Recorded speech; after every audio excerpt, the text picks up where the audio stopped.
Hi කොහමද ඔයාලට ඔන්න අද අපි යනවා ජපානයේ තියෙන කළු බිත්තරේ බලන්න.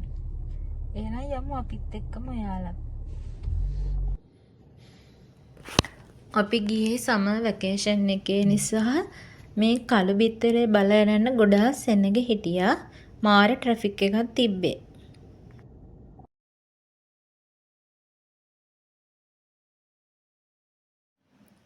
ඔන්න දැන් අපි ලොකේෂන් එකට ඇවිල්ලා ඉන්නේ. මාර ලස්සන ලොකේෂන් එකක්. මෙන්න තියෙනවා අපි හොයාගෙන ආපු කළු බිත්තරේ.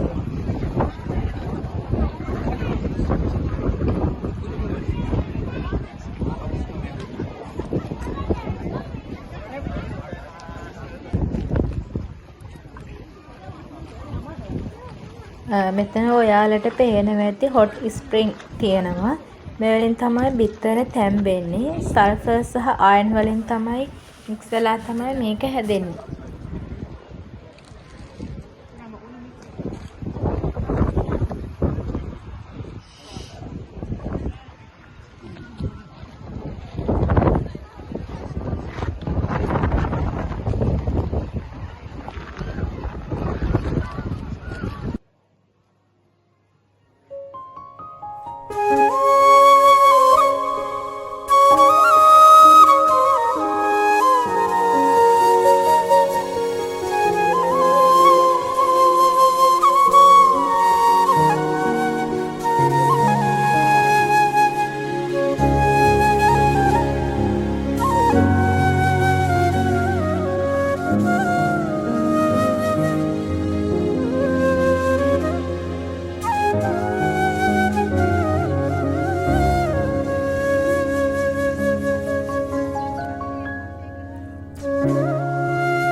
ඔන්න ඉතින් අපි කළු බිත්තර අරගෙන ආවා. යෙන් 500ක් තමයි වෙන්නේ.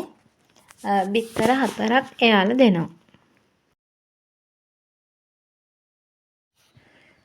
ඔන්න මම ඔයාලට දැන් කළු බිත්තරේ ගැන පොඩි විස්තරයක් කියන්නම්. මේ කළු බිත්තරේ කියන්නේ භූතාපය සහ ගිනිකඳු වායුවේ සංරචක ප්‍රතික්‍රියා භාවිතයෙන් හැදෙන බිත්තර. අමු බිත්තර උණුදිය උල්පත් පොකුණක දාලා තඹගෙන මේ උණුදිය උල්පත් ජලයේ තියෙන සංරචක සිදුරු සහිත කවචවලට ඇලිලා එමගින් මේ බිත්තර කළු පැහැයට හැරෙනවා. මේ බිත්තර තඹන එක් කූඩයකට බිත්තර 100ක් පමණ දානවා. කණිජ ලවණ ඒකාකාරීව බෙදා හැරීම සහතික කරන්න පොකුණ හොඳින් මෙයාලා හොඳට කලවම් කරනවා. ඊපස්සේ විනාඩි 10ක් විතර ගියාට පස්සේ බිත්තර ස්පර්ශ වන කොට සුදු පැහැයෙන් පවතින නිසා සියලුම බිත්තර මුළු කළු පැහැයට හැරෙන්න මෙයාලා කූඩය හොඳින් හොලවනවා. ඊට පස්සේ පැයක් පමණ ගියාට පස්සේ සෙල්සියස් අංශක 80කට උණුදිය උල්පත් පොකුණක පැයක් තම්බගෙන ගත්තට පස්සේ මේ බිත්තර තද කළු පැහැයට හැරෙනවා. ඊට පස්සේ වාෂ්ප භාජනවලට දාලා බිත්තර තව දුරටත් දැඩි කිරීම සඳහා එයාලා තැම්බූ භාජනවලට මාරු කරනවා. ඉන්පස්සේ ඒවා සෙල්සියස් අංශක 100ක පමණ ස්වභාවික වාෂ්ප භාවිතයෙන් විනාඩි 15ක් පමණ මේ බිත්තර තැම්බෙන්න තියෙනවා. ඊට පස්සේ මේ බිත්තර හොඳින් තම්බාගෙන කළු පැහැයට හැරෙනවා. ඒක තමයි ඉතින් විස්තරේ. තව දෙයක් කියන්න ඕනේ, ජපානයයි විශ්වාස කරනවා මේ කළු බිත්තරේ කෑවොත් අවුරුදු 7ක් ආයුෂ වැඩි වෙනවා කියලා. ඒ කියන්නේ මේ එක බිත්තරයක් කෑවොත් ආයුෂ අවුරුදු 7ක් වැඩි වෙනවා කියලා තමයි එයාලා විශ්වාස කරන්නේ.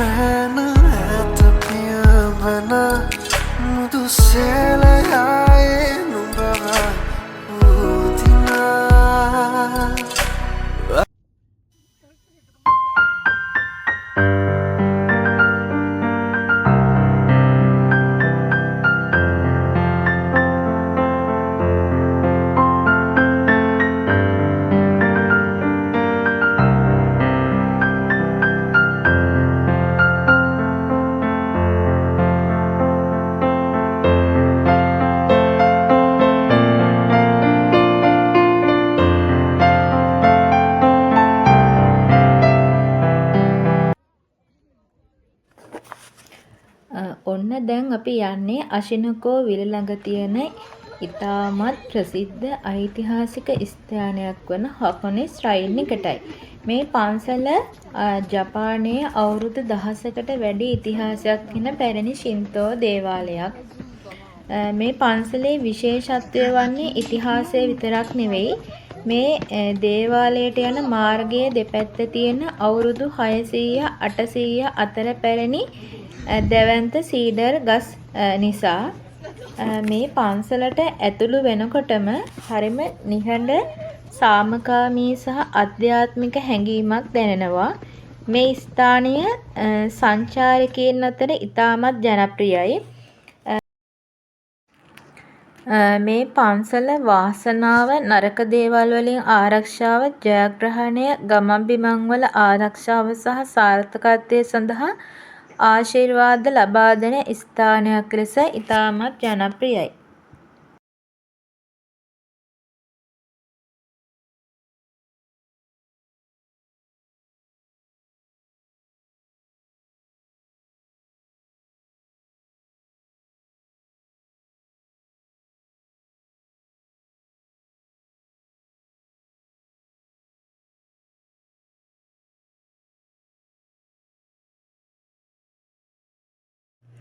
මේ පන්සලේ තියෙන වඩාත්ම ප්‍රසිද්ධ දර්ශනයක් තමයි අශිනකෝ විලේ වතුර මත තියෙන රතු ටෝරි ගේට් එක.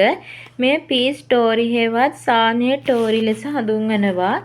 තවත් විශේෂ දෙයක් තමයි පුරාවෘත්තයකට අනුව අශිනකෝ විලේ ජීවත් වූ හිස් නවයක් ඇති විෂසහිත මකරයකු මැන්ගන් ෂොනින් විසින් යටත් කරගෙන පසුව එය විල ආරක්ෂා කරන ඩ්‍රැගන් ගොඩ් කෙනෙකු ලෙස පිළිගත් බවයි.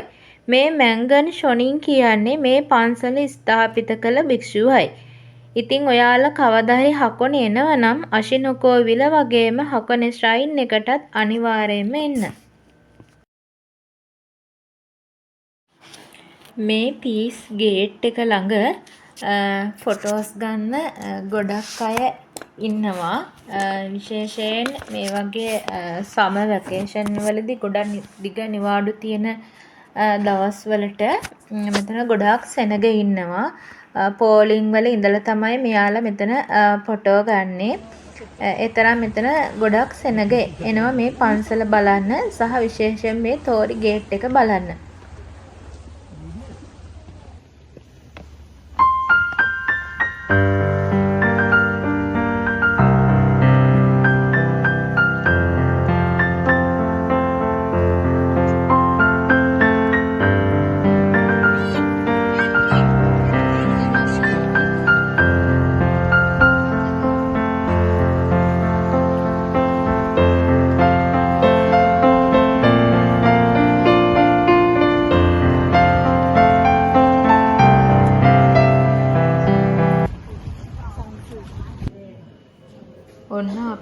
හකුනේ ස්ට්‍රයින් එක බලලා ඉවර වෙලා අශී ලේක් එකේ ක්‍රූස් එකක පොඩි රවුමක් යන්නයි යන්නේ.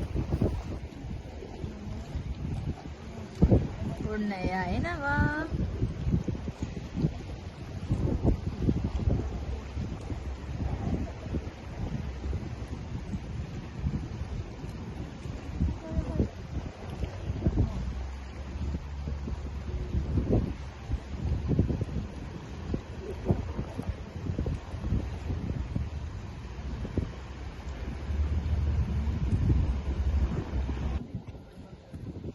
තෙල් තමයි නේ.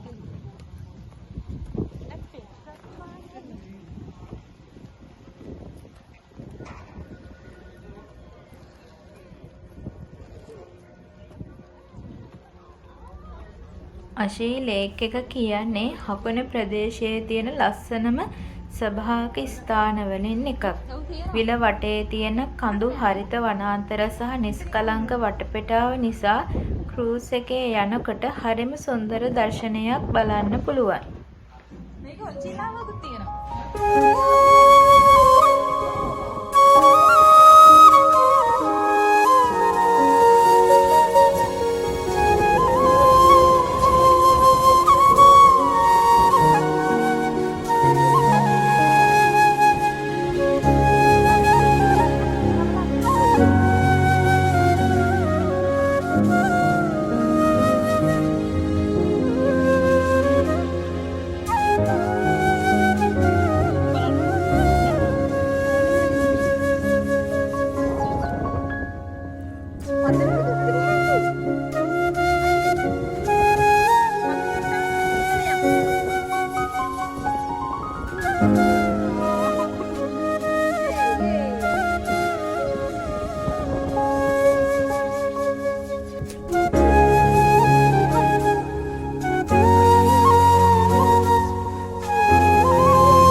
විශේෂයෙන්ම පැහැදිලි දවසක නම් ෆුජි කන්දක් දැක ගන්න පුළුවන් මේ අශී ලේක් එකේ ක්‍රූස් එකේ යනකොට.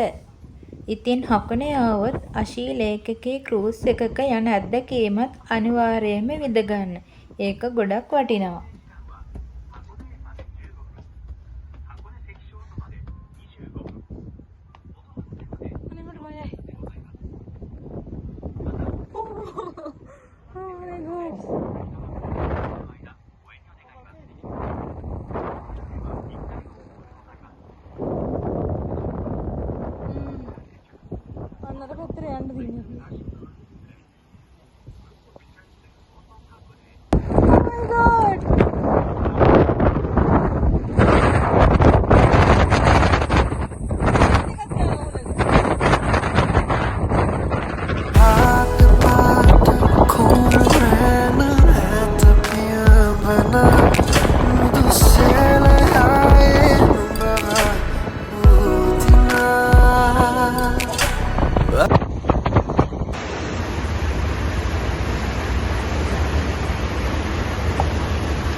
රටක ආයේ අමාපෙම් හසකෙන් යයි පිපින්නම් විඳින්නම් ආදරේ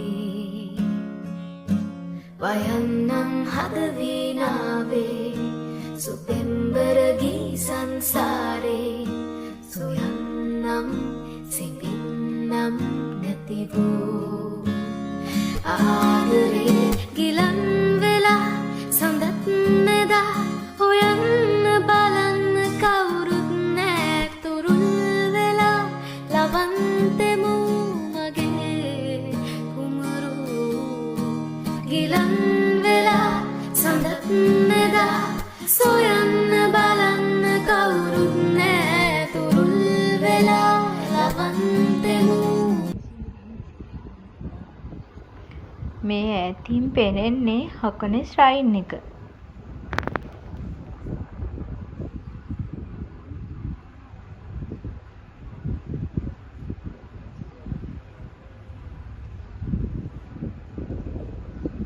එහෙනම් අශීලේඛිකේ මේ සුන්දරත්වය විදින ගමන්ම අපි ඔයාලගෙන් සමුගන්නවා. තවත් වීඩියෝ ක්ලිප් එකක් අරගෙන එනකන් ඔයාලා සතුටින් පරිස්සමින් ඉන්න.